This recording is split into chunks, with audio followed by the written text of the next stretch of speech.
Hello मेरे प्यारे बच्चों, आप सभी का मैं स्वागत करता हूँ क्लास 11th के मैथमेटिक्स में।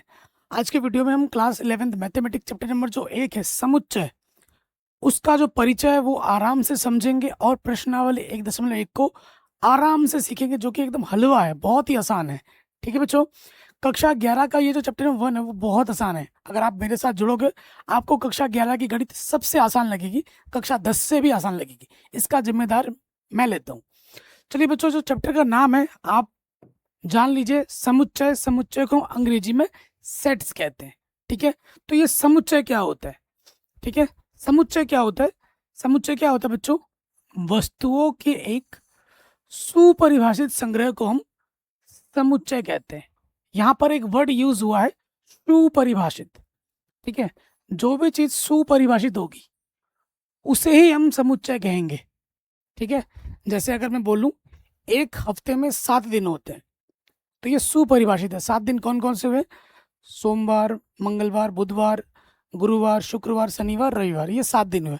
अगर मैं बोल दूं एक महीने में 35 दिन होते हैं, तो ये सुपरिभाषित है? नहीं है, क्योंकि एक महीने में 35 दिन होते ही नहीं है। तो ये जो कथन मैंने बोला, ये जो स्टेटमेंट मैंने दी, ये समुच्चय नहीं है। जो मैंने बोला एक हफ्ते में 7 दिन होते हैं, वो सुपरिभाषित है, फिक्स्ड है, तो वो एक समुच्चय है। तो समुच्चय क्या होता है? वस्तुओं के एक सुपरिभाषित संग्रह को हम समुच्चय कहते हैं। ठीक है, नोट, समुच्चय को हम कैपिटल लेटर से प्रदर्शित करते हैं।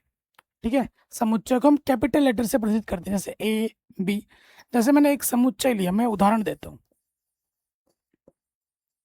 मैंने पूरी गणित पढ़ा रखी है, आप अगर डिस्क्रिप्शन चेक करेंगे तो पूरा प्लेलिस्ट मिल जाएगा। प्रश्नावली 1.1, 2, 3 सारे प्रश्नावली आपको फ्री में मिल जाएंगे, डिस्क्रिप्शन पे चेक कर लीजिएगा।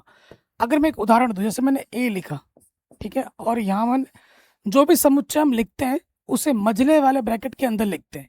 ये कौन सा ब्रैकेट है? मझला।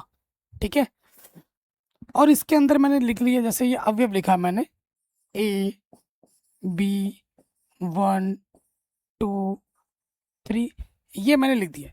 तो समुच्चय को हम प्रदर्शित करते हैं कैपिटल लेटर से, और इसके ये जो अंदर ये जो हमने लिखा है इसको हम अवयव कहते हैं। अंग्रेजी में बोलते हैं एलिमेंट्स। इसे हम क्या कहते हैं बच्चों? अवयव कहते हैं। ये हमारे अवयव हैं। और ध्यान देने वाली बात यह है कि समुच्चय के अंदर कोई भी अवयव रिपीट नहीं करता, एक से ज्यादा बार नहीं आता है। ये एक ही बार लिखना है, बी को भी एक ही बार लिखना है, मतलब जो चीज आएगी वो एक ही बार आएगी, एक से ज्यादा बार नहीं लिखा जाता है। अगर किसी चीज में ज्यादा बार है तो हम उसको एक ही बार काउंट करते हैं। ध्यान रखिएगा, इसका ये जो ऑर्डर है, इसका ये जो क्रम है, इससे मुझे कोई लेना देना नहीं है। इस क्रम को हम अपने सुविधा अनुसार किसी भी रूप में लिख सकते हैं।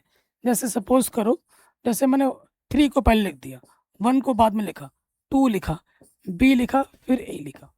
तो ये समुच्चय और इस समुच्चय में कोई अंतर नहीं है। देखो, इसके जो क्रम को मैंने इधर उधर कर दिया, तो इस समुच्चय में और इस समुच्चय में कोई अंतर नहीं है। इसमें भी 5 अवयव थे, इसमें भी 5 अवयव है, जो अवयव इसके पास है वही अवयव इसके पास है। तो समुच्चय में क्रम से मुझे कोई लेना देना नहीं है। समुच्चय को हम कैपिटल लेटर से प्रदर्शित करते हैं।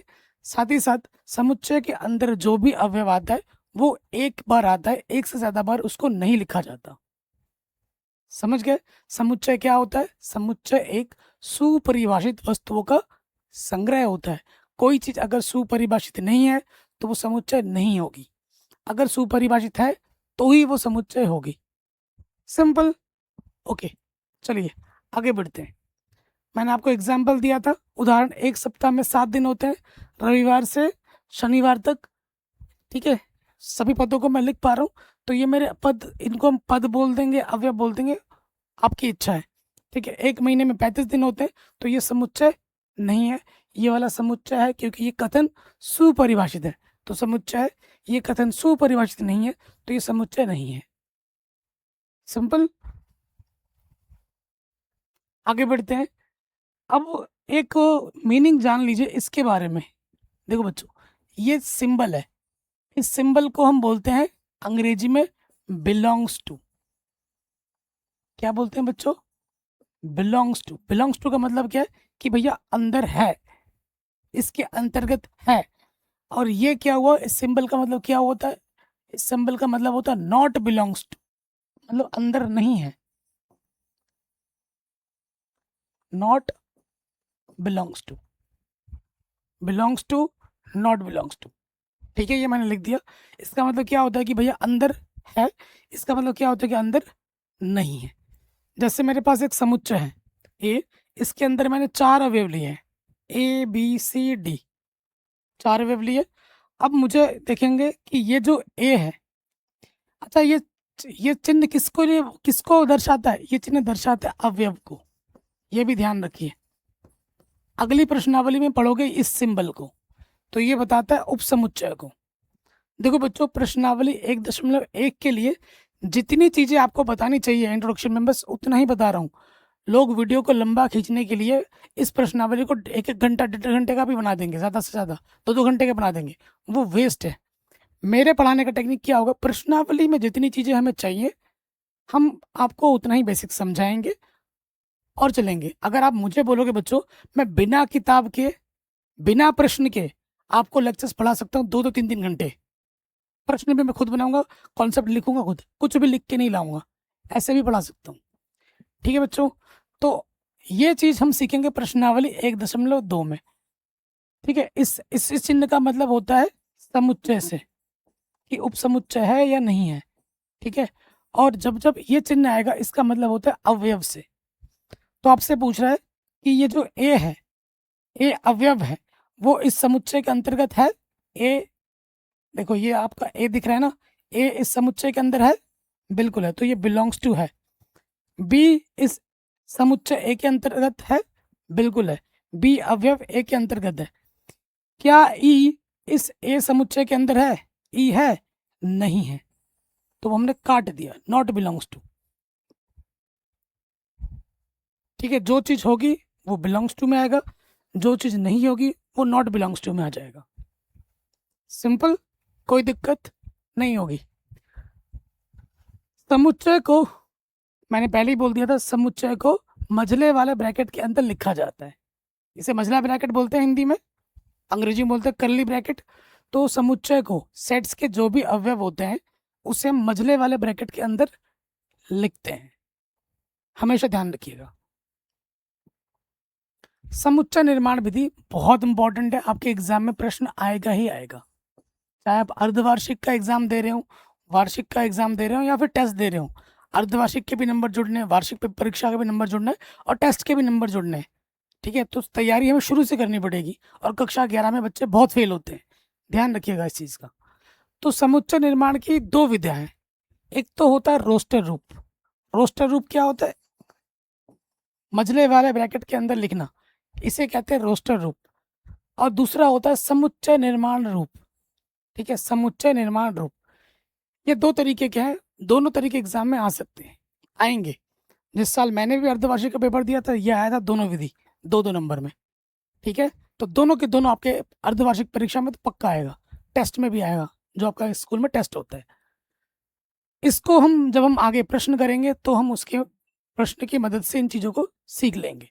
प्रश्न बहुत सारे अभी हम करने वाले हैं। ठीक है, तो आशा करता हूँ ये छोटा सा जो बेसिक मैंने बताया 5-7 मिनट के अंदर, इतना अगर आप समझ गए तो ये जो प्रश्नावली में हम करने जा रहे हैं वो बहुत आसान लगेगी आपको, हद से ज़्यादा आसान लगेगी। ठीक है, चलिए स्टार्ट करते हैं। क्लास 11 प्रश्नावली 1.1। आपको अगर मज़ा ना आया ना, आप बोलोगे भैया ये इतना आसान है क्या कक्षा 11? जी हाँ, बहुत आसान है, कक्षा 10 से भी आसान है। ठीक है, चलिए स्टार्ट करते हैं। पहले प्रश्न में आ जाते हैं, क्लास 11 मैथमेटिक्स प्रश्नावली 1.1, क्वेश्चन नंबर 1। क्या बोल रहा है? निम्नलिखित में कौन से समुच्चय हैं? अपने उत्तर का औचित्य बताइए। कौन सा समुच्चय है या नहीं है आपको बताना है। तो समुच्चय कौन होता है? जो सुपरिभाषित संग्रह होगा, और जो नहीं होगा वो नहीं होगा। तो इसमें आ जाते हैं, जे अक्षर से प्रारंभ होने वाले वर्ष के सभी महीनों का संग्रह।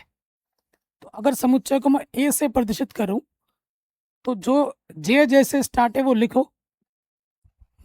एक वर्ष में 12 महीने होते हैं, उनमें जो महीना जे से स्टार्ट होता है वो बताओ।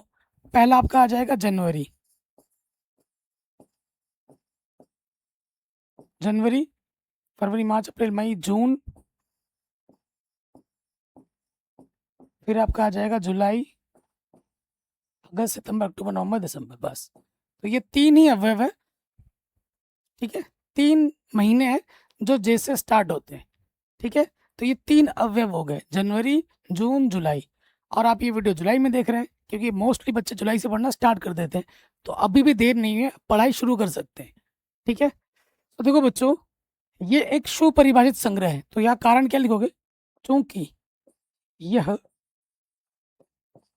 सुपरिभाषित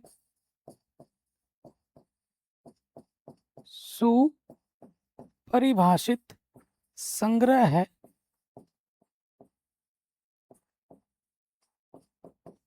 इसलिए यह एक समुच्चय है, इसलिए यह एक समुच्चय है। क्योंकि ये सुपरिभाषित है तो ये समुच्चय है, अगर सुपरिभाषित नहीं होता तो ये समुच्चय नहीं होता। आई बात समझ में? कोई दिक्कत, कोई परेशानी नहीं होगी। चलिए, अब भारत के 10 सबसे अधिक प्रतिभाशाली लेखकों का संग्रह। देखो इसमें क्या है, भारत के सबसे 10, आप अगर वो आप बोलोगे मुंशी प्रेमचंद्र है ना, जयशंकर प्रसाद है, कई सारे लेखकों के नाम बोलोगे, तो ये किसी पर्टिकुलर टाइम पीरियड में थे, आज को उससे भी और अच्छे आ जाएंगे या फिर उससे पहले और अच्छे थे। तो 10 लोगों के नाम बता पाना बेस्ट, ये सरासर अन्याय हो जाएगा। कई सारे जो लेखक है ऐसे भी है जिनको हम जानते तक नहीं है। अगर यहाँ पर एक समय अवधि डिस्कस की जाती कि भाई 2010 से 2005 तक, है ना, ऐसे अगर बोलता कि भाई 1980 से 2000 तक, तो हम उनके बीच में 10 बता देते। लेकिन यहाँ पर कोई समय अवधि नहीं दी गई है, तो ये जो कथन है वो सुपरिभाषित नहीं है, इसलिए यह समुच्चय नहीं होगा। तो आप मना कैसे करेंगे? ऐसे मना करेंगे, चूंकि यह कथन सुपरिभाषित नहीं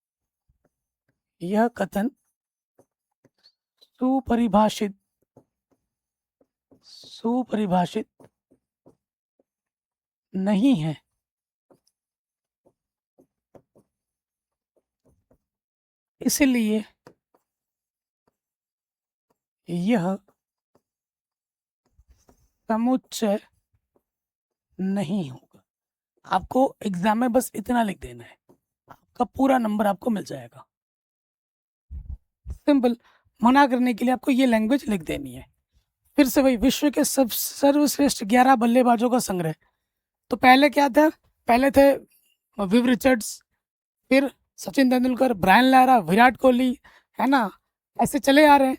लेकिन 11 बेस्ट बल्लेबाज बता पाना इम्पॉसिबल है, ठीक है। अगर कोई समय अवधि निश्चित की जाती तो हम बता देते, यहाँ पर किसी समय अवधि का उल्लेख नहीं है।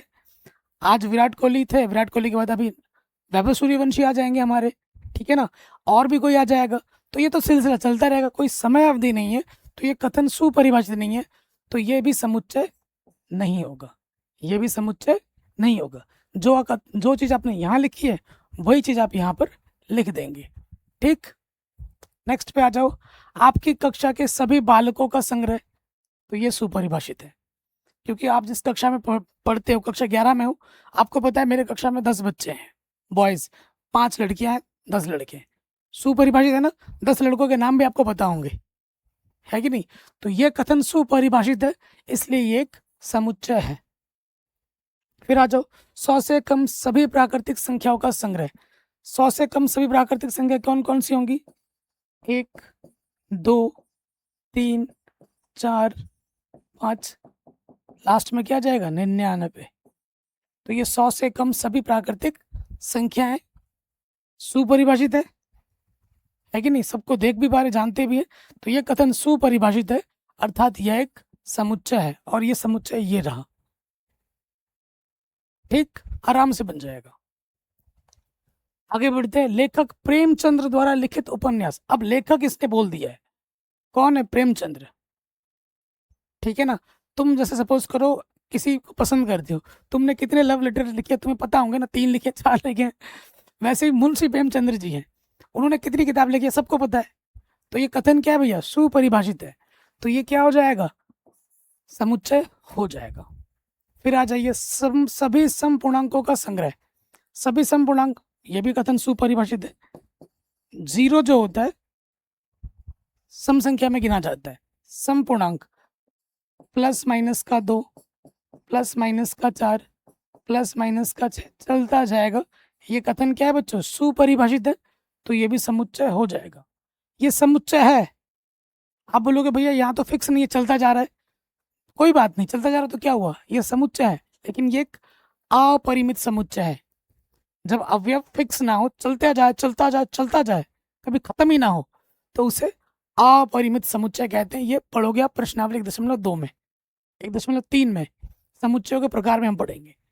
और जिसमें समुच्चय के अवयव फिक्स होते हैं, इससे पहले मैंने दिखाया था 1 से लेकर 99 तक फिक्स थे, तो उसे बोलते हैं परिमित समुच्चय, फाइनाइट सेट्स। और यह है इनफाइनाइट सेट्स, इसमें अवयव फिक्स नहीं है, चलता जाएगा चलता जाएगा। कारण जरूरी क्या है? समुच्चय है कि नहीं, ये हमसे पूछा था, तो बिल्कुल समुच्चय है। ये एक समुच्चय है, बस ये सुपरिभाषित संग्रह है। तो भैया ये एक समुच्चय है और ये एक अपरिमित समुच्चय है। इसे हम क्या बोलते हैं बच्चों? अपरिमित समुच्चय। जब ऐसे डैश डैश करके छोड़ दिया जाए अनंत पद हो, तो उसे हम बोलते हैं अपरिमित समुच्चय। अंग्रेजी में कहते हैं इनफाइनाइट सेट्स। इस अध्याय में आने वाले प्रश्नों का संग्रह, जो चैप्टर अभी आप पढ़ रहे हो, अगर आप चैप्टर में गिनने बैठो 1 2 3 4 5 6, इस प्रश्नावली में 6 प्रश्न है, उस प्रश्नावली में 10 प्रश्न है, उस प्रश्नावली में 15 प्रश्न है, तो सारे प्रश्न आप गिन के बता दोगे कि भैया इस चैप्टर में इतने प्रश्न है। तो वस्तुओं का संग्रह सुपरिभाषित है, यानी कि ये एक समुच्चय है। ये भी एक समुच्चय है। विश्व के सबसे अधिक खतरनाक जानवरों का संग्रह। तो देखो, जितने जानवर तुम देखते हो ना यहाँ पर है, जंगलों में है, हमारे आसपास है, उससे ज्यादा खतरनाक जानवर समुद्र के अंदर है, जिनको हम जानते तक नहीं है। तो ये जो कथन है ये सुपरिभाषित नहीं है, अर्थात ये एक समुच्चय नहीं होगा। कथन सुपरिभाषित होगा तो समुच्चय होता है, नहीं होगा तो नहीं होता है। ठीक है, तो ये क्वेश्चन तो बड़ा आराम से हो गया था। क्वेश्चन नंबर 2 तो बहुत ही हलवा है, बहुत ही इजी है, शुरू होने से पहले ही खत्म हो जाएगा। हमारे पास एक समुच्चय दे रखा है, ए हमें दे रखा है 1 2 3 4 5 6। रिक्त स्थानों में उपयुक्त प्रतीक बिलोंग्स टू अथवा नॉन बिलोंग्स टू भरना है। क्या 5 समुच्चय ए में है? बिल्कुल है। क्या 8 समुच्चय में है? बिल्कुल नहीं है, मना कर देंगे, नॉट बिलोंग्स टू। क्या 0 समुच्चय ए के अंतर्गत है? बिल्कुल नहीं है। क्या 4 समुच्चय ए में है? बिल्कुल है, बिलोंग्स टू है। क्या 2 समुच्चय ए में है? बिल्कुल है। क्या 10 समुच्चय ए में है? बिल्कुल नहीं है। जो होगा तो ये चिन्ह डालेंगे, जो नहीं होगा तो ये चिन्ह डाल देंगे। जो होता है उसे बिलोंग्स टू बोलते हैं, जो नहीं होता उसे नॉट बिलोंग्स टू बोलते हैं, है ना? तो आराम से बन गया, कोई दिक्कत नहीं। अब आ जाएगा, कह रहे निम्नलिखित समुच्चयों को रोस्टर रूप में लिखिए। रोस्टर रूप समझ जाओ, रोस्टर रूप का मतलब ये मजले वाले ब्रैकेट के अंदर लिखना है। अपने दिमाग में ये हिंट बोल दो, कई बच्चे कंफ्यूज हो जाते हैं एग्जाम टाइम में। रोस्टर रूप का मतलब क्या? रोस्टर रूप का मतलब मजले वाले ब्रैकेट में लिखना। अब ये जो प्रश्न आपको दे रखा है ये है समुच्चय निर्माण रूप। इसे क्या बोलते हैं बच्चों? इससे बोलते हैं समुच्चय निर्माण रूप। या तो प्रश्न ऐसा आएगा, समुच्चय निर्माण दे रखेगा, रोस्टर रूप बनाने के लिए बोलेगा, या रोस्टर रूप दे रखा होगा, समुच्चय निर्माण रूप बनाने के लिए बोलेगा। सभी प्रश्न हम करेंगे। ये समुच्चय निर्माण रूप में हमें दे रखा है, हमें रोस्टर रूप में लिखना है। समुच्चय का नाम क्या है? ए है, ठीक है। समुच्चय क्या बोल रहे हैं? एक्स सच दैट, ये जो 2 बिंदु है ना, इसे हम क्या बोलते हैं? Such that. सच दैट का मतलब ये क्या इंडिकेट कर रहा है? एक्स क्या इंडिकेट कर रहा है? एक्स कह रहा है कि एक्स एक पूर्णांक है। एक्स क्या बच्चों? पूर्णांक। पूर्णांक जानते हैं ना आप? पूर्णांक क्या होता है? पूर्णांक, पूर्णांक को हम z से निरूपित करते हैं। जैसे अगर मैं लिखूं 0 1 2 3, इधर चलता जाएगा, -1 -2 से इधर चलता जाएगा। ये सब हमारे क्या पूर्णांक है। तो कह रहे हैं जो पूर्णांक होगा वो -3 से बड़ा होना चाहिए और 7 से छोटा होना चाहिए। तो -3 से बड़ा पूर्णांक क्या होता है? -2, माइनस का 1, 0, 1, 2, 3, 4, 5, 7 से छोटा क्या होगा 6। बस ये हमें हमारा समुच्चय मिल जाएगा। किस रूप में? रोस्टर रूप में। आराम से हो गया। अगले प्रश्न में आ जाओ। कह रहे संख्या 6 से कम एक प्राकृतिक संख्या। प्राकृतिक संख्या आप जानते हैं ना, 1, 2, 3, 4, 5, 6, 7, 8 चलता सारे काउंटिंग नंबर्स हमारे क्या होते हैं? प्राकृतिक संख्या होती है। तो देखो यहाँ पर क्या हो जाएगा? 6 से कम 1, 2, 3, 4, 5, 6 से कम, ये आ जाएगा इसका रोस्टर रूप। आराम से हो गया। कह रहे हैं 2 अंकों की ऐसी प्राकृतिक संख्या जिसके अंकों का योगफल 8 हो। 2 अंकों की संख्या होनी चाहिए और जोड़ो तो 8 है। तो पहला क्या हो जाएगा? 17, फिर आपका आ जाएगा 26, फिर आ जाएगा 35, फिर आ जाएगा 44, फिर आ जाएगा 53, है ना, फिर आ जाएगा आपका 62, फिर आपका आ जाएगा 71। बाकी जो भी आएगा वो 8 से बड़े हो जाएंगे। तो ये आ गया इसका रोस्टर रूप। समुच्चय निर्माण रूप आपको दे रखा है, रोस्टर रूप हमने बना दिया। आसान है, बहुत आसान है। कह रहे हैं x एक अभाज्य संख्या है जो 60 की भाजक है। अभाज्य संख्या बतानी है जो 60 को विभाजित कर दे। 60 को विभाजित कर दे वो अभाज्य भी होना चाहिए। 2 60 को काट देगा, 3 60 को काट देगा, 5 भी 60 को काट देगा। ये सब अभाज्य संख्या है। और कुछ और कोई संख्या नहीं है जो अभाज्य भी और 60 को विभाजित भी कर दे। बाकी संख्याएं हैं लेकिन वो क्या है? वो भाज्य है। हमें भाज्य नहीं, हमें अभाज्य चाहिए। तो 2, 3, 5 ये आ जाएगा इसका रोस्टर रूप। कितना हलवा है सोचो। ये चीज मैं क्लास 5 के बच्चों को भी पढ़ाऊंगा ना, वो भी कर देगा। आप तो 11th में हो, तगड़े बच्चे हो, है ना। चलिए आगे बढ़ते हैं। कह लें ट्रिग्नोमेट्री सभी शब्द के सभी अक्षरों का समुच्चय। तो मैंने क्या बोला था? कोई चीज अगर रिपीट करती है उसे एक ही बार लिखना है। इसका अगर हम समुच्चय निर्माण रूप बनाए क्या हो जाएगा? देखिए टी एक बार आ गया, लिख लो। आर आ गया, लिख लो। आई आ गया, लिख लो। जी आ गया, लिख लो। ओ आ गया, लिख लो। एन आ गया, लिख लो। ओ एक बार आ चुका है, दोबारा नहीं लिखेंगे। एम आया है, लिख लो। ई लिखा है, अभी तक हमने नहीं लिखा है, ई लिख लो। टी हमने लिख लिया, टी दोबारा नहीं लिखना है। आर हमने लिख लिया, दोबारा नहीं लिखना है। वाई हमने नहीं लिखा है। तो ये आ जाएगा इसका समुच्चय। इस समुच्चय निर्माण का ये रोस्टर रूप आ जाएगा। है आसान। जो भी यहाँ अक्षर थे उसको बस एक एक बार लिख दिया। अगर कोई रिपीट कर रहा है उसको हम एक ही बार लिखेंगे, चाहे वो जितनी बार क्यों ना हो, उसको हम एक ही बार लिखेंगे रोस्टर रूप में। ठीक है। ऐसे ही बेटर शब्द के सभी अक्षरों का समुच्चय क्या हो जाएगा? बी आ गया, फिर क्या आ जाएगा? ई आ जाएगा, फिर टी आ जाएगा, ई आ गया, फिर आपका आर आ जाएगा। ये आ गया बेटर शब्द के सभी अक्षरों का रोस्टर रूप। ठीक। अब अगला प्रश्न है, तगड़ा प्रश्न है। कह रहे निम्नलिखित समुच्चयों को समुच्चय निर्माण रूप में व्यक्त कीजिए। आपको रोस्टर रूप दे रखा है, आपको समुच्चय निर्माण रूप बनाना है। तो मैं आपको बताता हूं, जब भी आपको रोस्टर रूप दिया जाएगा इसमें एक संबंध छुपा होगा।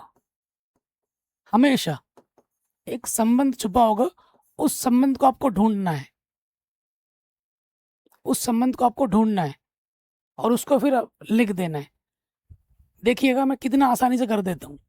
ठीक है, कितनी आसानी से करता हूँ खुद देखो। इस समुच्चय का एक नाम दे देते हैं, ए दे दिया। इससे पहले जब हम प्रश्न कर रहे थे एक्स लिखा हो रहा था ना, ये चीज आपकी जरूर आएगी, एक्स सच दैट एक्स। ये हर प्रश्न में आना ही है। अब आप देखेंगे 3 है, 6 है, 9 है, 12 है। 3 का पहाड़ा है ये। 3 एकम 3, 3 दूनी 6, 3 3 9, 3 चौके 12। तो x किसके बराबर है? 3n के बराबर है। n कहाँ से आ रहा है? n आ रहा है, n है 4 या 4 से कम, 1 या 1 से बड़ा है। इसका मतलब समझते हैं ना? इसका मतलब क्या है? जो n का मान है 4 के बराबर है या 4 से छोटा है, या 1 के बराबर या 1 से बड़ा है। और ये जो n है, हम n जो ले रहे हैं वो कहाँ से आ रहा है? प्राकृतिक संख्या से आ रहा है। ये हो गया इसका समुच्चय निर्माण रूप। सबसे इजी टेक्निक है, मैंने किसी हिंदी वर्ड का यहाँ पर प्रयोग नहीं किया है क्योंकि बच्चे हिंदी वर्ड में कंफ्यूज हो जाते हैं। ये तो आपको लिखना ही है, x सच दैट x किसके बराबर है वो देखना है कि 3 का पहाड़ा है, 3 का गुणज, 3 एक कम 3, n की जगह 1 रखोगे तो 3 हो जाएगा, n की जगह 2 रखोगे 3 दूनी 6 हो जाएगा, n की जगह 3 रखोगे 3 तिया 9 हो जाएगा, n की जगह 4 रखोगे 3 चौके 12 हो जाएगा। तो n हमारा 1 से लेके 4 तक जा रहा है। और ये n क्या है? सारे की सारी प्राकृतिक संख्या, 1 2 3 4 क्या है? ये प्राकृतिक संख्या। n क्या है ये भी बताना है आपको। अब ये कंप्लीट हुआ। ये क्या है? समुच्चय निर्माण रूप है, जो सबसे आसान मैंने आपको बताया। सेकंड वाले में आ जाओ, इसमें संबंध ढूंढो। देखोगे इसमें संबंध क्या ढूंढो, इसमें मुझे दिख रहा है 2 की पावर 1। ये क्या है? देखो बच्चों, ये है 2 की पावर 1। ये क्या है? 2 की पावर 2। ये क्या है? 2 की पावर 3। ये क्या है? 2 की पावर 4। ये क्या है? 2 की पावर 5। संबंध आपको दिख गया? आराम से दिख गया होगा। इस समुच्चय का नाम मैं भी दे देता हूं, x सच दैट x किसके बराबर है? 2 फिक्स है अपना, 2 फिक्स है। क्या बदल रहा है? घात बदल रही है। जो बदल रही है उसको n बोल देते हैं, ठीक है। और इस n का मान 1 से लेके 5 तक जा रहा है। n का मान 5 या 5 से छोटा है, 1 या 1 से बड़ा है। और ये n कहाँ से आ रही है? ये n आ रही है प्राकृतिक संख्या से। 1 2 3 4 5 हो गया। इतना हलवा है, इतना आसान है। अब इसमें संबंध ढूंढो। यह है 5 की घात 1, यह है 5 की घात 2, यह है 5 की घात 3 और यह है 5 की घात 4। ठीक, इस समुच्चय का नाम मैं C बोलता हूं। x में कैसा संबंध है? x किसके बराबर है? 5। जो फिक्स है फिक्स कर दिया, घातें बदल रही हैं, जो बदलती है उसे हम n बोल देते हैं। और अब की बार ये जो n है वो 1 से लेके 4 तक है। n का जो मान है 4 या 4 से छोटा है, 1 या 1 से बड़ा है। और ये n कहाँ से आ रही है? प्राकृतिक संख्या से आ रही है, ठीक है। आराम से बन गया। फिर देखो ये क्या है? 2 4 6 8, 2 का पहाड़ा है ना? तो 2 का पहाड़ा, इसे हम कैसे लिखेंगे? इसका नाम, इस समुच्चय का नाम मैं D बोलता हूँ, x सच दैट x क्या है? ये 2n बोल दो, ठीक है। 2n 2 का पहाड़ा है, तो ये जो n है वो 1 या 1 से बड़ी है, ठीक है। या आप, क्योंकि n लगातार चला जा रहा है, फिक्स नहीं है ना, 2 1 कम 2 2 3 4 2 3 6 2 चौको 8, डॉट डॉट करके छोड़ दिया है। तो अब मुझे ये नहीं पता कि n कहाँ तक जा रहा है, n अनंत पदों तक जा रहा है। तो सबसे बेस्ट यहाँ क्या रहेगा? आप यहाँ बस ये लिख दोगे कि n प्राकृतिक संख्या से आ रहा है, बस। रेंज हमें नहीं पता फिक्स, तो रेंज नहीं दर्शाना है, ठीक है। या आप ऐसे लिख सकते हो, इसको हम ऐसे भी लिख सकते हैं, x सच दैट x किसके बराबर है? 2 का गुणज। इतना भी लिख दोगे काम चल जाएगा। 2 का गुणज, 2 का प्राकृतिक गुणज, ये लिख दोगे तो और बढ़िया हो जाएगा। 2 का प्राकृतिक गुणज, क्योंकि इसमें सारे पॉजिटिव के नंबर थे, नेगेटिव नहीं है। ये क्या है? देखो बच्चों, 1 4 9 100, ध्यान दीजिए। 1 को मैं लिख सकता हूँ 1 का वर्ग, 4 को लिख सकता हूँ 2 का वर्ग, 3 को लिख सकता हूँ 3 का वर्ग, 3 को लिख सकता हूँ 3 का वर्ग, और 10 को लिख सकता हूँ 100 का वर्ग, मतलब 10 का वर्ग। 100 को लिख सकता हूँ 10 का वर्ग। अब सबका वर्ग फिक्स है, बदल क्या आ रहा है 1 2 3 4 10 तक। तो ये क्या है बच्चों, ए बी, इसका नाम दे देते हैं समुच्चय का, कुछ भी दे दो, ए दे दिया, एक्स सच दैट एक्स। क्या बदल रहा है अपना 1 2 3 4, जो बदल रहा है उसे हम एन बोलते हैं, जो फिक्स है उसे फिक्स लिख दो, घात में 2 फिक्स है, एन स्क्वायर है ये। एन का मान 1 से लेके 10 तक है, एन का मान 10 या 10 से छोटा है, 1 या 1 से बड़ा है, और ये एन क्या है 1 2 3 4 5 6 7 8 9 10, क्या है बच्चों, ये प्राकृतिक संख्या है। तो ये भी इसका समुच्चय निर्माण रूप आराम से बन गया। ठीक है, अब आते हैं, कह रहे निम्नलिखित समुच्चय के सभी अवयवों को सूचीबद्ध कीजिए। लिखना है आपको, कह रहे हैं ये ए है, एक्स एक विषम प्राकृतिक संख्या है, तो क्या होगा विषम प्राकृतिक संख्या, विषम प्राकृतिक संख्या 1 3 5 7 ऐसे करके छोड़ देंगे, डॉट डॉट डॉट डॉट ऐसे चलता जाएगा। नेक्स्ट, कह रहे हैं एक्स एक पूर्णांक है, मतलब अगर इसको देखा जाए तो ये पॉइंट के 0.5, एक्स का मान 0.5 से बड़ा हो और 4.5 से छोटा हो, ये कंडीशन हमें दे रखी है। एक्स एक पूर्णांक है, एक्स का जो मान होगा वो 0.5 से बड़ा होना चाहिए, 4.5 से छोटा होना चाहिए। पूर्णांक लेना है अपने को, 0.5 से बड़ा क्या होता है, देखो अगर आप नंबर लाइन खींचोगे, यहाँ आपका 0 है, यहाँ आपका माइनस का 1 है, यहाँ आपका माइनस का 2 आएगा ना, तो 0.5 कहाँ हुआ, यहाँ हुआ माइनस में। इससे बड़ा लेना है, तो बड़ा तो इधर जाएगा ना, इस तरफ बड़ा जाएगा, तो पूर्णांक लेना है अपने को, तो 0.5 से बड़ा पूर्णांक क्या होगा 0, फिर आपका आ जाएगा 1, फिर 2 3, 4.5 से छोटा, 4.5 से छोटा क्या होता है 4 होता है, ये समुच्चय आ जाएगा। आराम से हो गया, कोई दिक्कत नहीं। आगे बढ़ते हैं अगले प्रश्न में, कह रहे हैं एक्स एक पूर्णांक है, अगर उसको वर्ग करोगे तो 4 या 4 से छोटा आना चाहिए। पूर्णांक लो, देखो अगर मैं 0 का वर्ग करूंगा, 0 का वर्ग एक्स की जगह अगर मैं 0 रखूंगा, 0 का वर्ग 0 होता है, 4 से छोटा है। 1 का वर्ग करूंगा 1 आएगा, 4 से छोटा है। माइनस में भी तो ले सकता हूँ, क्योंकि पूर्णांक में माइनस भी आता है। -1 का वर्ग करूंगा 1 आएगा, 4 से छोटा है। 2 का वर्ग करूंगा 4 आएगा, या तो 4 के बराबर आना चाहिए, 4 से छोटा होना चाहिए। 2 का वर्ग क्या होता है 4 होता है, 2 भी ले सकता हूँ। -2 का वर्ग करूंगा 4 आएगा, 4 के बराबर भी है उसे ले लो।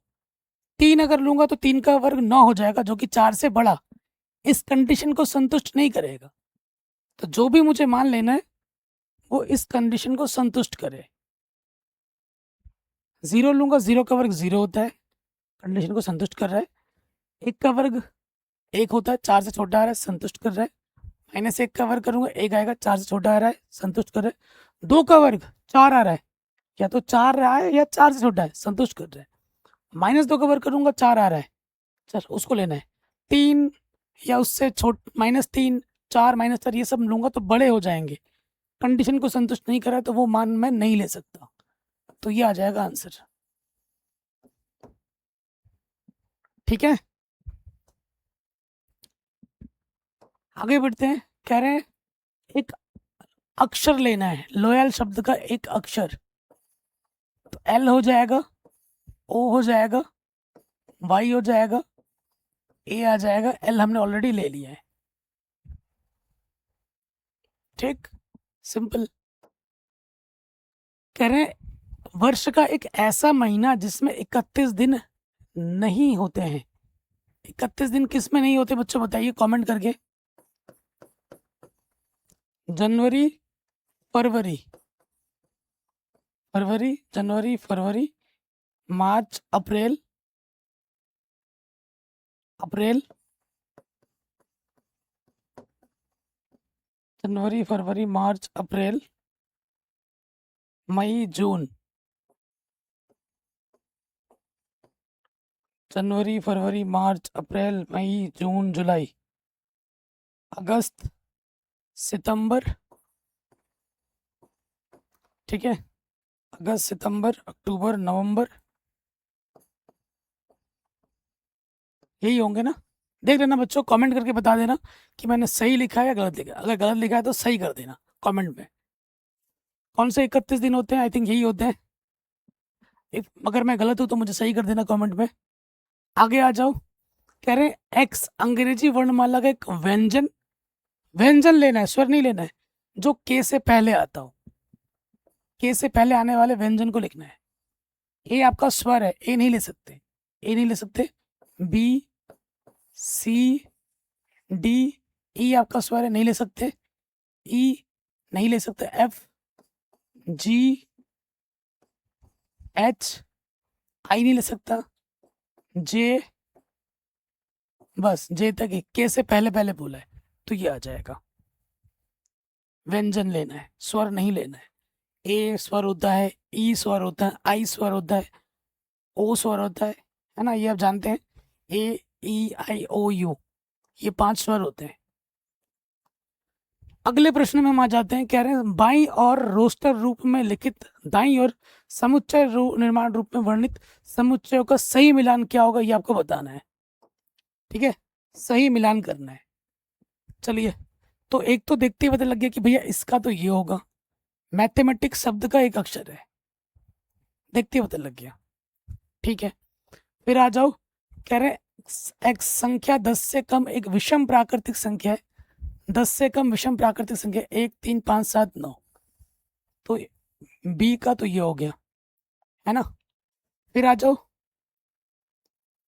कह रहे हैं एक्स एक अभाज्य संख्या है जो 6 की भाजक है। 6 की भाजक है और अभाज्य संख्या है 2 और 3। 2 भी 6 को काट देता है, 3 भी 6 को काट देता है, और 2 और 3 क्या है, अभाज्य है।